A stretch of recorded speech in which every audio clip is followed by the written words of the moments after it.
You're watching true crime coverage with Renee. Don't forget to hit that like button, subscribe to my channel, and go ahead and hit that notification bell. Please share my content if you care. I appreciate you. Let's get started. Hey guys, it's me, Renee. So you guys, today I'm going to be covering the tragic case of the Hart family murders. As an intoxicated Jennifer Hart drove her 6 adopted children in their family 2003 GMX Yukon XL, as Jennifer was driving, Sarah was busy with the searches. Sarah searched, how easily can I overdose on over-the-counter medications? Can 500 milligrams of Benadryl kill a 125-pound woman? How long does it take to die from hypothermia while drowning in a car? One of Sarah's last searches was for a no-kill dog shelter. A no-kill dog shelter, you guys. So guys, Jennifer drove off of a 100-foot Pacific Coast cliff on the 101 highway in Northern California that day in March of 2018. A coroner's jury ruled that Jennifer and Sarah Hart intended to die along with their 6 adopted children. Marcus, age 19, Jeremiah and Abigail, both ages 14, Devontae, age 15, Hannah, age 16, and Sierra, age 12. To the people that knew Jennifer and Sarah, it seemed unfathomable that the parents would drive their children from their home in Woodland, Washington to their deaths in Mendocino County, California. Based on the couple's social media pages, you would never think that there was trouble brewing in the Hart family home.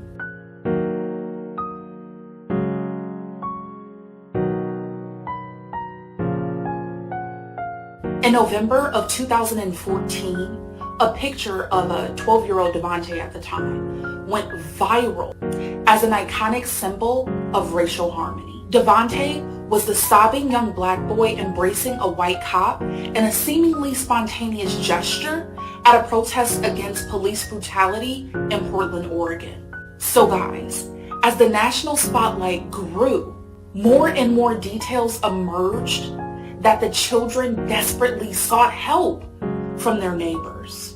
You might be wondering, why did they need help from their neighbors? Allegations surfaced that the parents abused and starved the 6 adopted children. The coroner's inquest gave more insight into what led Jennifer and Sarah to end the lives of all 8 Harts. According to investigator Jake Slates from the California Highway Patrol, when the authorities entered the Hart home, it was neat and newly remodeled. So guys, most of the Hart's home was decorated, but guess what guys? The children's rooms were bare.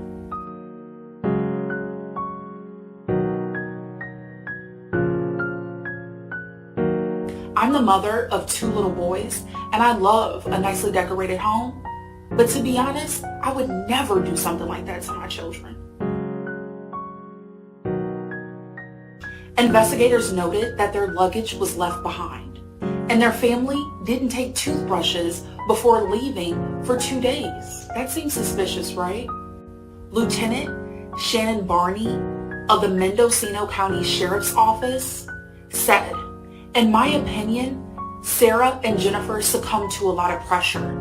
They got to the point where they made a conscious decision to end their lives and take their children with them. As Jennifer drove down the US 101 highway, she had 5 beers in her system. Witnesses told police that she rarely drank. According to investigator Jake Slates, the theory is that she drank in order to build up her courage.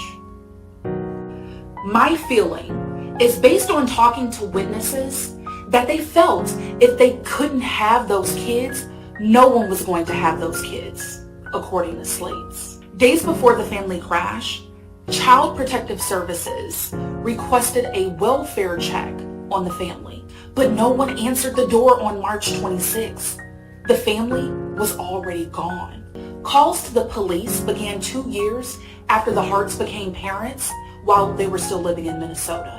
So guys, they were first called in 2008 when one child told an adult that Jennifer struck them in the arm. But the state closed the case and documented that the child fell. After another call in 2011, Sarah pled guilty to domestic assault after admitting to the police that she bruised her child while spanking her over the edge of a bathtub. After the family moved to Woodland, Washington, the children started going to their neighbor, Bruce DeCal, for help and food in the middle of the night. According to the case report, the children also complained of racist behavior. Witnesses told California Police Patrol that the children were so well behaved and so well disciplined, almost to the point of being robotic. On March 23, 2018, Bruce, the neighbor that I spoke of earlier, called CPS to check on the family. The next day, the Harts packed up their SUV and began their drive from Washington to California.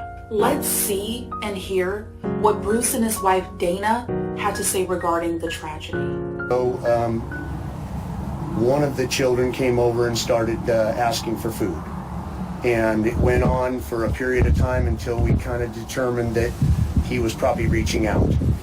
And we determined that we should call the Child Protective Services, and that's what we did on Friday.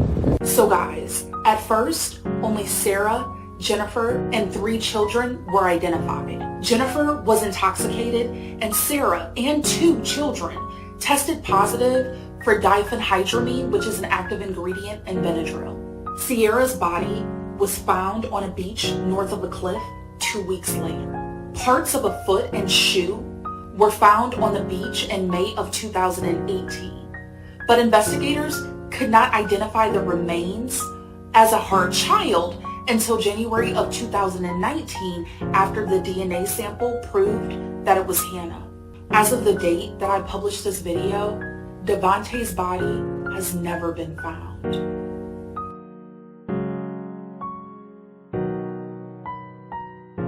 There is a GoFundMe for Devontae Hart. According to the GoFundMe description, this fund was initially set up to support the investigation performed by Loth Investigations, Inc. into the Hart's kids case to determine the whereabouts and the fate of Devontae and Hannah. Sadly, Hannah's fate has been revealed. The hope is for this investigation to compel momentum for a full search for Devontae.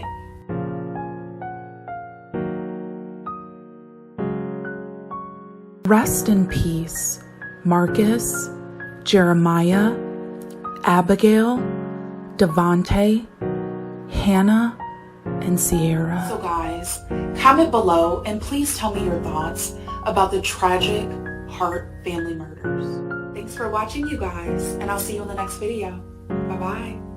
Shout out to my subby, Aaron, for letting me know about this case.